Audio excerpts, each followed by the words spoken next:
Coast to coast. Demerara and Essequibo 99.1 FM. Berbice 99.5 FM. Kaieteur Radio.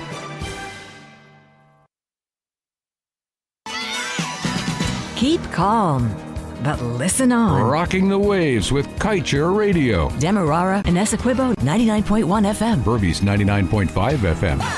Kaieteur Radio.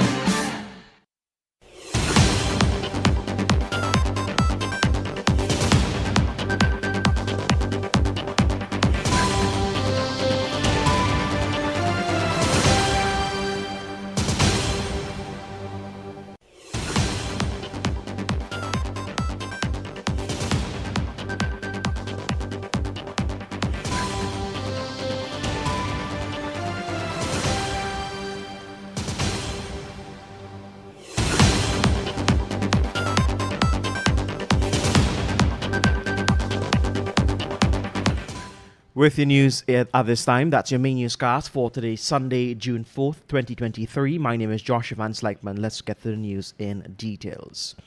ESSO and its financial statements for the year ending December 2022 listed the 2% royalty it is paying to Guyana as a company expense to develop the resources in the Stabroek Block.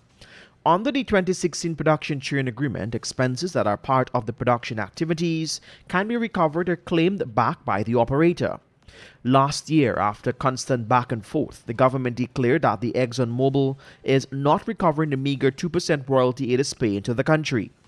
In its most recent financials, however, the oil giant slipped in royalty as an expense part of its activities. It said for the year 2022, it paid a total of $18.8 billion to Guyana, approximately $94.5 million in royalty. Notably, taxes which are not paid by the contractor were also listed as an expense. While ExxonMobil was careful to include a note in its financials to make it evident that the taxes are not being paid by the company, but rather by the government. Get the full details in today's Kaieteur News.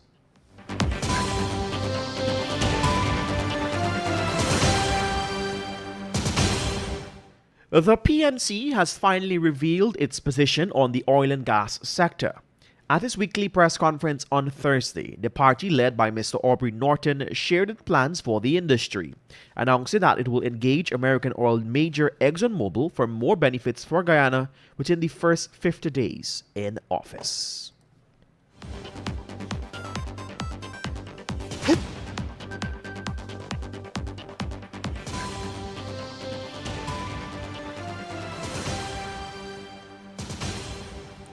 In other news, the International Monetary Fund Executive Board approved a 36-month extended credit facility arrangement for Ghana in May, totaling about $3 billion. This follows challenges faced by Ghana, which, despite having a vibrant oil sector and a story similar to that experienced by Guyana with Exxon and the Stabroek Block, is grappling with a struggling, unstable economy. Despite the discovery of the oil in significant quantities in 2007, Ghana has had to resort to external assistance to review its economy. Large external shocks and pre-existing fiscal and debit vulnerabilities have escalated into an economic crisis, categorized by plummeting domestic investors' confidence, decreasing international reserves, currency depreciation, rising inflation, and the loss of international market access.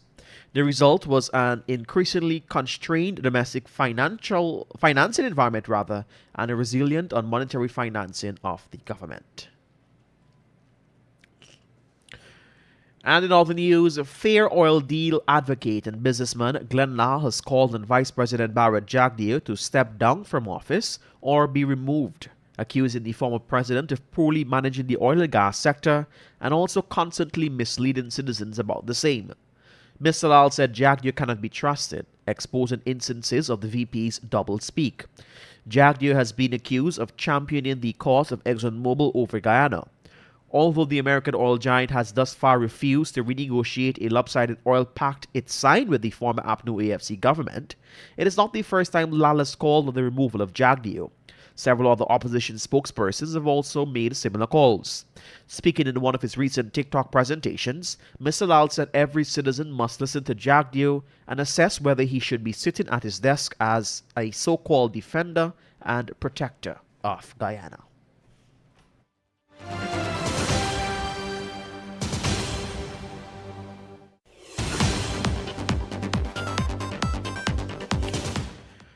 In other news, an elderly man was burnt on Friday to death in Herstal in Seadam home. The dead man was identified as a 58-year-old Sundar Nankishore. Reports are that the elderly man lived alone. His daughter, who lives nearby, told police that Nankishore was a diabetic and was bedridden. The woman disclosed that her father was a heavy smoker.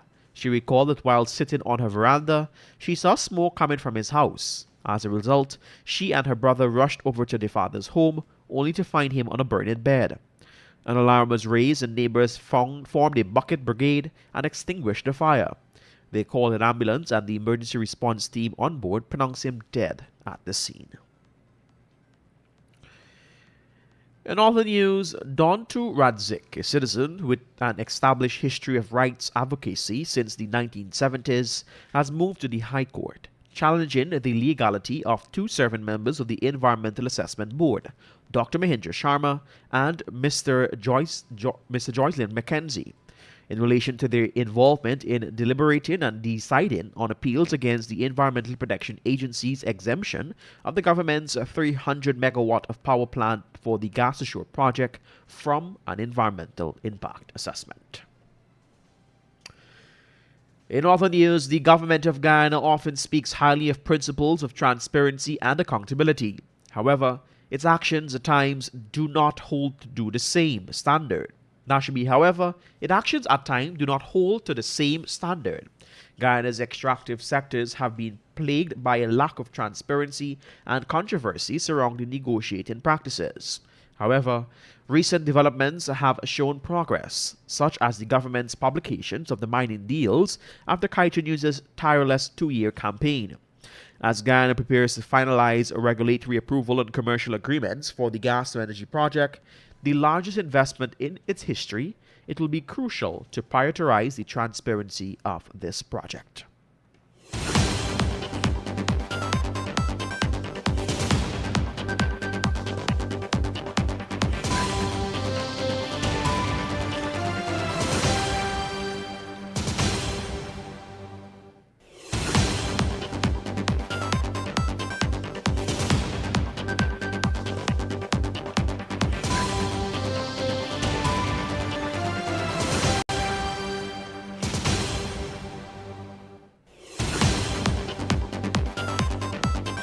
And just before we wrap things up, it is time for us to turn our attention to the page 7 of the Kaieteur News, dedicated to being blunt. And it says, when will Guyana ever complete an audit? A contract for the country's first oil audit was signed by the coalition since 2019.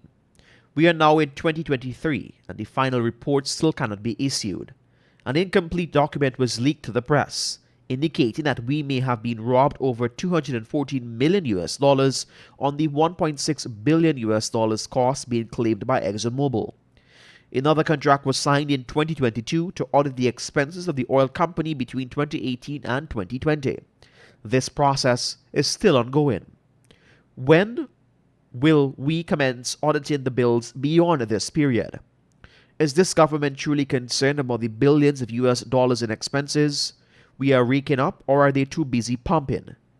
As you race to produce 1 million barrels of oil in the next 5 years, one can only imagine how much of our resources will be lost should these lack leaders remain in control of our wealth.